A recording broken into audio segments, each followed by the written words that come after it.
আসসালামু আলাইকুম everyone, I hope সবাই অনেক ভালো আছেন। আজকে নিয়ে আসলাম ঝাল পোয়া পিঠার রেসিপি। তো আজকে আমি ঝাল পোয়া পিঠার রেসিপিটা কিভাবে বানাই চলুন দেখে নিই। এখানে আমি বেশ কিছু পেঁয়াজ কুচি দিয়েছি, রসুন কোয়া এবং দিয়েছি। রসুন কোয়া কিন্তু বেশি দেওয়া লাগে না, জাস্ট একটা বা দুটো দিলেই হবে। আর কাঁচামরিচ কুচি দিয়েছি, ধনেপাতা কুচি বেশ কিছু।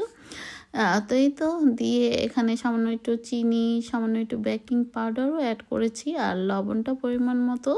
এটা এই ঝাল পিঠার মিষ্টিটা কিন্তু খুব বেশি হবে না, জাস্ট কিছুটা মিষ্টি টাইপের হবে আর নোনতা টাইপের। এই তো তো এখন আমি সব কিছু দিয়ে সামান্য একটু পানি দিয়ে ব্লেন্ড করে নিয়েছি। তো এখন দিয়ে দিচ্ছি পরিমাণ মতো ময়দা, চাউলের গুঁড়ো এবং সুজি দিয়ে আমি করছি।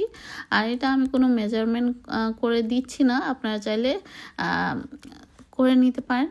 আর আপনাদের সুবিধার্থে আমি মেজারমেন্টগুলো লিখে দিলাম, তো সেগুলো দেখেও করতে পারেন। তবে পানির পরিমাণটা কিভাবে দিলাম জাস্ট দেখে বুঝে নিতে হবে। পানির পরিমাণটা আমি আসলে বলে দিচ্ছি না, তো ঘনত্বটা দেখলেই বুঝতে পারবেন। আর একটা দুটো বানালেই বুঝতে পারবেন যে কিভাবে হলে বা কতটুকু হলে মানে পানির পরিমাণটা ঠিক থাকবে। তো আমার গুলানোটা দেখে হয়তো বুঝতেই পারছেন কতটুকু মানে ঘন হয়েছে। তো এই পিঠাটা খেতে কিন্তু খুবই সুস্বাদু। তো যাই হোক, আমি কিছুক্ষণ রেস্টে রেখে দিয়েছিলাম। তো আধা ঘন্টা রেস্টে রাখার পর আবারও কিছুক্ষণ নেড়ে চেড়ে নিচ্ছি, কারণ অনেক সময় দেখা যায় ঘন জিনিসটা নিচে জমে থাকে। তো নেড়ে যতবারই ভাজবেন ততবারই খুব ভালো মতো নেড়ে তারপর ভাজতে হবে, নইলে দেখা যাবে উপরের আবরণটা থেকে যাবে পাতলা আর নিচে থেকে যাবে ঠিক অংশটা।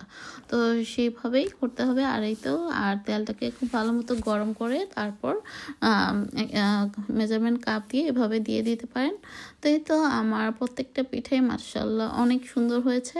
আর ভালো লাগলে এই রেসিপিটি অবশ্যই বাসায় ট্রাই করবেন। আই হোপ সবাই খুব পছন্দ করবে। আমার বাসায় তো সবাই খুব পছন্দ করে এই পিঠাটা। তো কেমন লাগলো অবশ্যই কমেন্টস করবেন। আল্লাহ হাফেজ।